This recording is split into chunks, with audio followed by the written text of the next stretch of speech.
Hey there guys, welcome back. In today's tutorial, we'll show you how to sign up for ChatGPT if it's not available in your country. Do you still want to use ChatGPT if it's not available in your location? Well, stay tuned because this video is for you.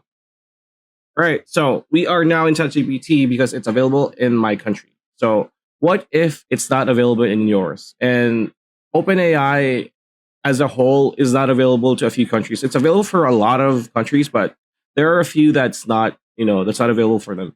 So what do you want to do is go to Google, go to any browser, go to Google and type in search for best free VPNs because that is the only way you can use ChatGPT if it's not available in your country. So when you go to Google, you search for best free VPNs, or hey, if you have the money, you know, subscribe to a free VPN.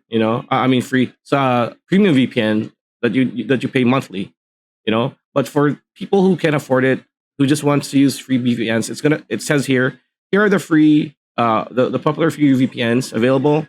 Hotspot Shield, NordVPN. I mean NordVPN is not free. So yeah, that's pretty much it. You need a VPN to access ChatGPT if it's not available in your country. So that's pretty much it. That's a video. Hope the video helped. Like, comment, share, subscribe, ring that bell icon, and we'll see you next time.